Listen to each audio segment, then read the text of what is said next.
Hello and welcome to the Jewess Believer Radio Show. Join us in the kitchen as we Jewess believers share what we were taught growing up with our Jewish bubby. We combine family recipes with biblical truths and health tips to highlight the Hebrew and Greek culture. We are just a bunch of Mediterranean foodies who love Yeshua. So come join us as we dig a little deeper into biblical culture, health, and wisdom. Hello, this is Jessica Stern Foster. I'm sitting here today in the Jewess Believer kitchen on the Chesapeake shores of Maryland. Recently, I heard one of my friends say, "When life gives you lemons, make lemonade." Well, it's funny. I started thinking about some memories of my bubby telling me the same exact thing, but she was a little bit more elaborate in her approach of telling me what to do with lemons and how to use lemons because it's Bubby. Bubby has a million and one ways to use everything. Nothing goes to waste. Nothing goes unwanted. We make anything from lemons. And it's amazing because God's infinite resources, His resourcefulness, He turns lemons into lemonade. He turns lemons into anything. He could even make limoncello if he wanted. I mean, after all, didn't Jesus turn water into wine? But I'm reminded that as we go about our day and we face our fears with our faith, God's amazing power in changing a situation is much greater than we could ever fathom. No matter how bleak a situation may appear, we must remember that the Lord, nothing's impossible for Him. And as often as it has been said, the Lord is very good at making lemonade out of lemons. He says just about exactly that in Romans 8:28, a tremendous verse of scripture that my Bobby used to read to me. Unfortunately, this verse is so poorly translated in the King James and some other versions. So many countless people have used it to say that all tragedy, sickness, and death are good for the Lord's people and that that's part of His plan for them. In Romans 8:28, the King James Version says, "As we know that all things work together for the good that love God." Hear me there. And we know that all things work together for the good of them that love God, to them who are the called according to His purpose. That's a pretty powerful verse.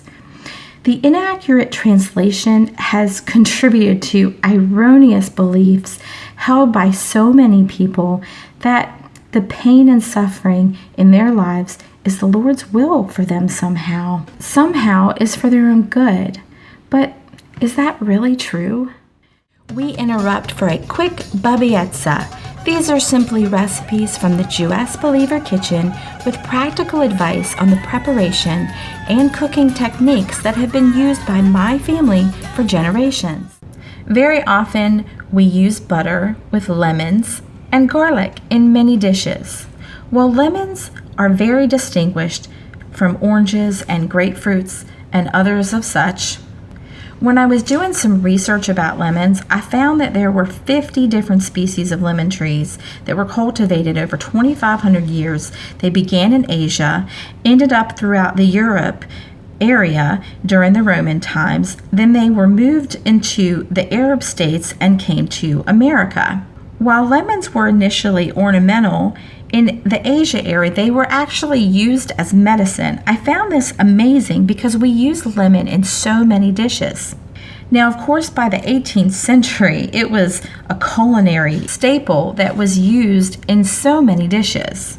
And not just dishes, but in cleaning and used for different things. You often see like a lemon polish, all sorts of amazing ways to use it for cleaning. Now, whether you buy your lemons at the market or at a grocer or even at a market side stand if you live in a warmer climate, you should feel the fruit that you're going to buy.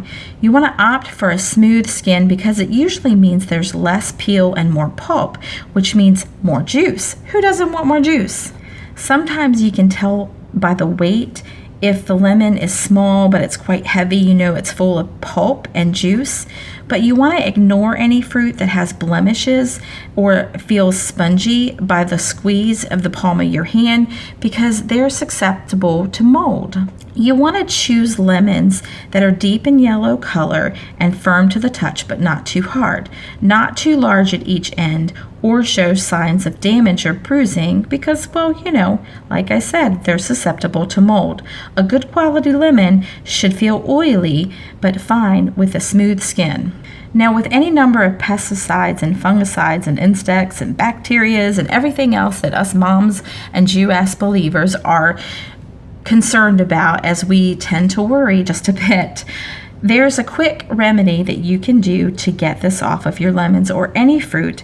It's 8 ounces of warm water, or more on the hot side, with 1 tablespoon of apple cider vinegar. As you dip your fruit in and let the wax come off, you will have an unwaxed fruit, which you can use the skin, the inside juice, and the pulp. Enjoy! There's an author that I recently read, and he said, according to the Bible, suffering is a consequence of sin. It was not a part of God's original plan for design for the world at all. And how true is that? I mean, when he created the world and he created the garden, there was no sickness. Everything was perfect. Everyone was happy and blissful, and until, someone came and ate of that tree. So the view of suffering as anything other than evil is incorrect. It is inherently opposed to the will of the Lord. And since our lives contain evil as well as good, it is evidence that the view of the Lord's plans, that everything that happens to us is false. The tragedies of life are real. The grace of God can migrate the consequences of evil and bring out spiritual good, but it does not necessarily restore things exactly to their former condition. I remember my bubby telling me when I said something not so kind to one of my brothers, she gave me some nails and she gave me a piece of wood and started having me nail holes in the wood. And I'm sure that a lot of people have heard the story. The kid nails the nails in the fence, and then he's told to go patch them and paint them, or he's told to paint, and there's still holes in the fence. And now the paint might cover some of the nails, but you can't take back what you've already done. The same are true with consequences. When God's grace is sufficient for everything in our life, it doesn't always mean that the laws of physics which he created are not finite, because let's face it, if you throw a ball up, it's going to come down unless, there's some physical law that changes that. Like you throw a ball up that has hot air in it and you throw it up into a dense cold that's so cold it bursts and evaporates. Now, that's the extreme, but the normal, that's not the case. And it doesn't mean that God can't take things and make them new and show grace, because he does absolutely show grace, but a lot of times he uses those things to teach us. Just like Jesus spoke in parables, our lives are made up of parables because God is trying to teach us something as his children. So no matter how much the good results, evil is never more than made up for in the temporal sense. It often involves, to a greater or lesser degree, permanent loss. So whatever the spiritual or material good that follows, the negative experiences of life is due entirely to the providential activity of the Lord, not to something positive or beneficial to the experiences themselves. And yeah, that's true, but at the same token, God does show amazing grace, but that doesn't mean he's not trying to teach us something.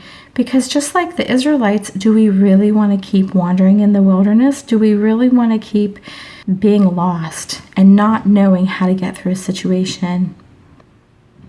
No doubt some people, even though they believe in the Lord, are responsible for their own affliction, because of their mental resolve, come through such suffering, better off for it.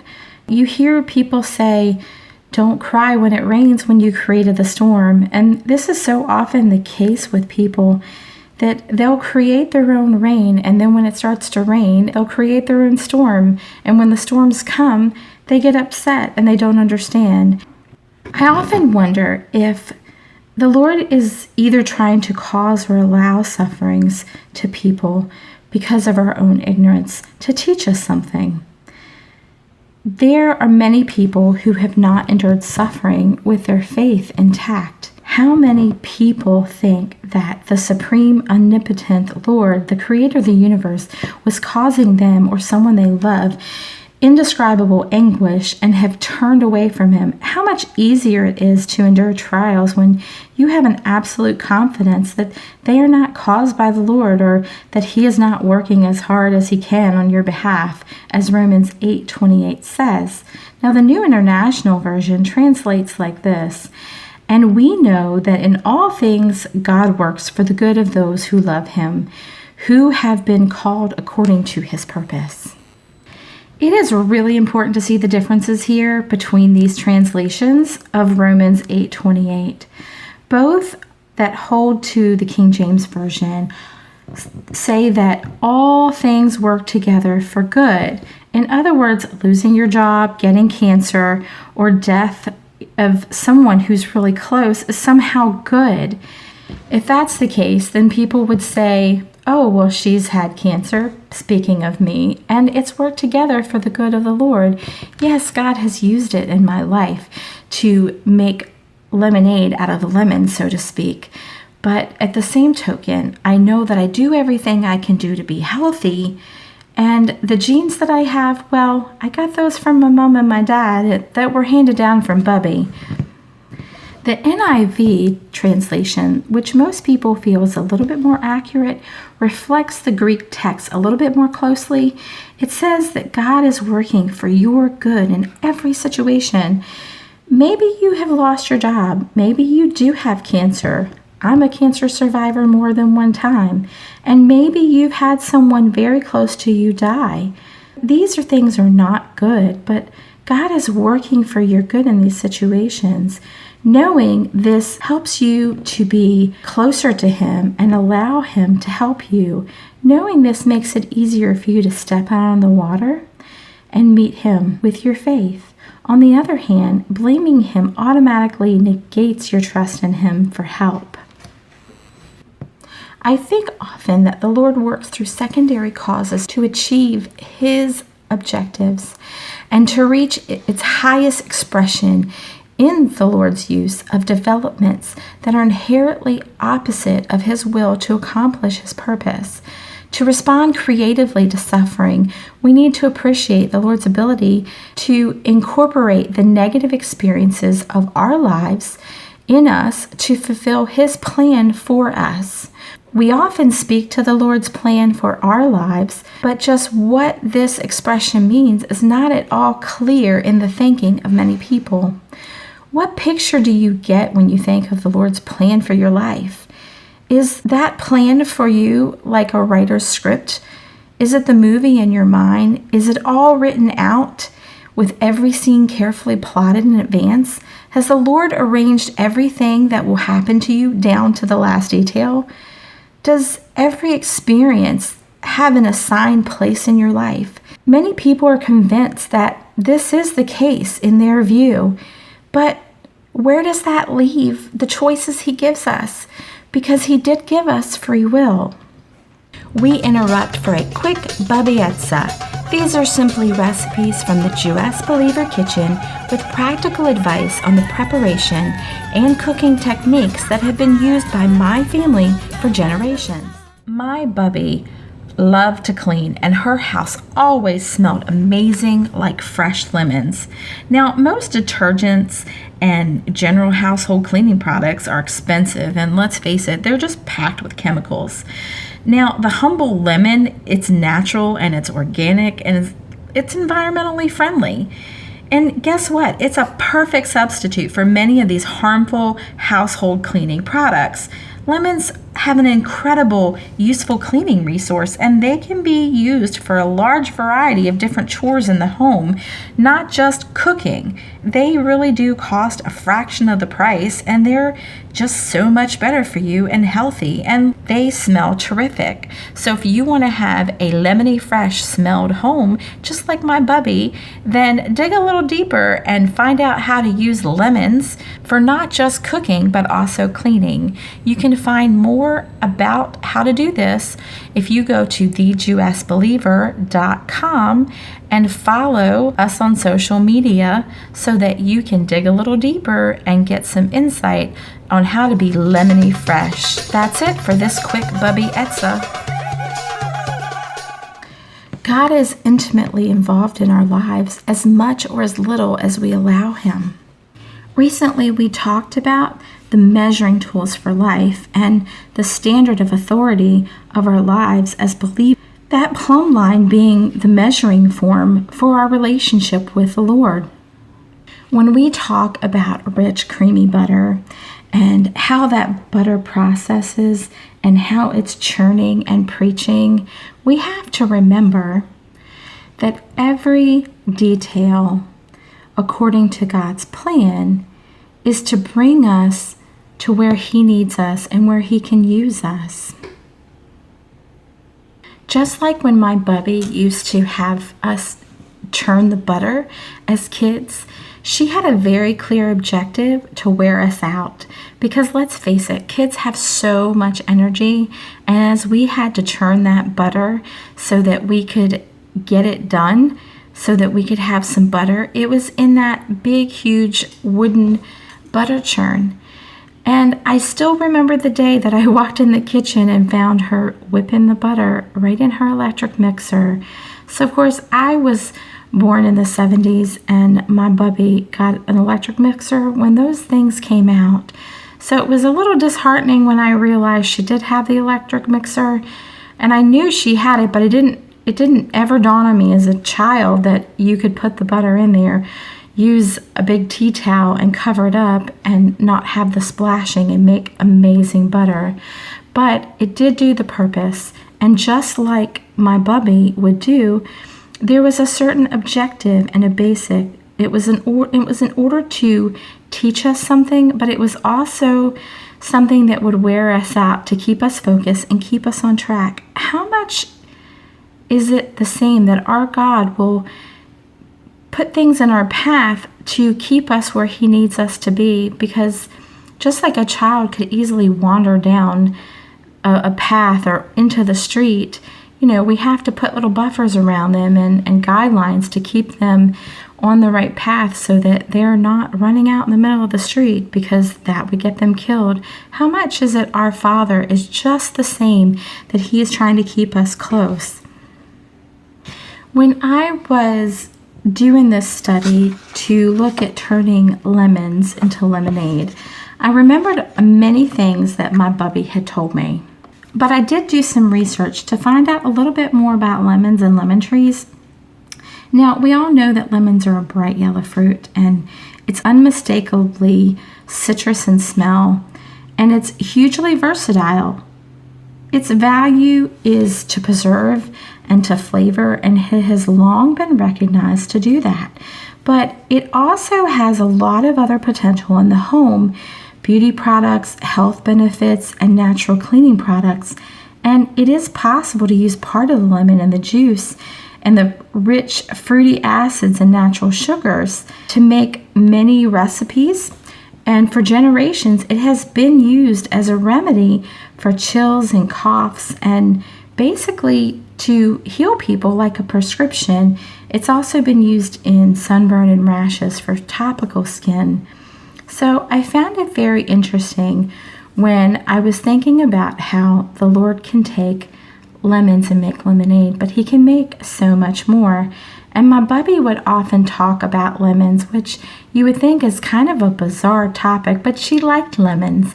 And they're so versatile that she's able to create so many different parables, so to speak, as she would teach me. Now, we know that lemon is a citrus, and we know that it comes from a tree, But did you know that it was an evergreen tree? Now, it is native to Asia, and it did make its way through Europe and then, of course, then into the Middle East. So it made its way to Israel, but it does like subtropical climates.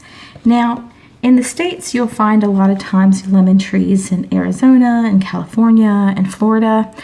I know that my parents have a lemon tree and a lime tree in their house here on the Chesapeake Shores. Now, theirs is potted and it comes indoors. They can put it out on the porch in the more warmer months, but we really do love our citrus. Now, of course, lemon trees, just like any plant, need sunshine and water, but they also need warmth. They need good drainage, and you have to water them often. So I was thinking about that, and I remember my bubby telling me how you really, just like a plant that you plant, your life in Christ needs to be the same. You need to go before the King of Kings, the Lord of Lords. You need to go before the sun. So just like the sun is shining outside, you need that sun to shine on your life. You need the Lord to shine in your life. So just like a plant needs sun to grow, we need the Son of Man to grow. And we have to water ourselves. So water is just like the living word. It is the water to our soul. It's the nutrients. So we need nutrients. We need to be fed. And we'll get that by diving into the word, which we have been talking about milk and meat. And of course, as you recall, when we talk about milk, the Greek word for milk is gala. The Greek word for meat is broma. So the difference in the gala and the broma is that more solid, the complete and deeper spiritual doctrines of the gospel, and the milk is the basic elemental teachings of true believers, what believers learn first as being newborn babes. So going back a little bit, if we use the word, the logos, to interpret itself, which is a good basic study rule to follow, the words meat and solid food refer to the more advanced teachings, but of course the words milk, gala, do refer to those basic teachings. Interestingly, Paul uses part of the same metaphor when he writes to encourage scattered new believers in 1 Peter 2:2, as newborn babes yearn after the pure spiritual milk, that by it you may grow. As we get back further to that elementary truth of the word of the Lord, that logos, and we step back to the lemon tree and making lemonade out of lemons, we realize how versatile lemons are. I remember my bubby telling me that lemons were used commercially for the production of soft drinks, and that food flavorings and their use in the home had often been limited to culinary use by adding them to drinks. The lemons are tangy, and they do have a particularly juice in the fruit, but I do remember my bubby very often making homemade lemonade. Now, some people would ask me, oh, I bet she added a lot of sugar. Actually, she didn't. She kept it really tart. And I remember drinking hers, and it was like straight lemon juice. And she would add sometimes to a little bit of tea, and she never put sweetener in it. But she used some amazing tea bags, and I always thought that her drink was better than mine. So people often laugh when I'm in the South visiting friends that I will drink unsweet tea. And I'll kind of tease and say, it's because I'm sweet enough. And anybody who really knows the true story, I got that from my bubby. It was from one ginger redhead to another. So in thinking further, I was thinking, how do classic biblical examples of making lemons out of lemonade, how did classic biblical texts really tell us how to take lemons and make lemonade? Well, I think Joseph was a prime example of that back in Genesis. I want to say Genesis like 37 to 50. Those are chapters. I'm not going to read all of them here, but please feel free to dig a little deeper there. Now, was it God's will for him to be hated by his brothers? Was it the Lord's will for him to be sold into slavery? Was it the Lord's will for him to be framed by Potiphar's wife and thrown into jail? No, that wasn't God, and the Lord wasn't responsible for these evils. But because Joseph stayed faithful to look to the Lord and to trust him, God was able to work everything mightily in the whole situation, not only to enable Joseph to endure, but also to gloriously end the whole thing and deliver him personally and exalt him because of his humbleness. And in doing so, Israel's salvation was made for his entire family and the generations, including us as Jewess believers.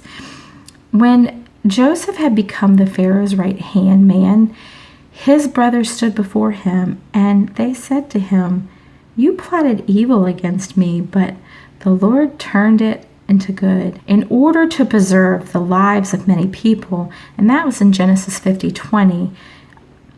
How amazing, because that's lemonade. That's taking and making, and that might even be some limoncello, but it's definitely lemonade for sure. Now, in the early days of television in the States, children's shows featured an artist whose creativity was astounding and illustrations of the Word of God and God's faithfulness.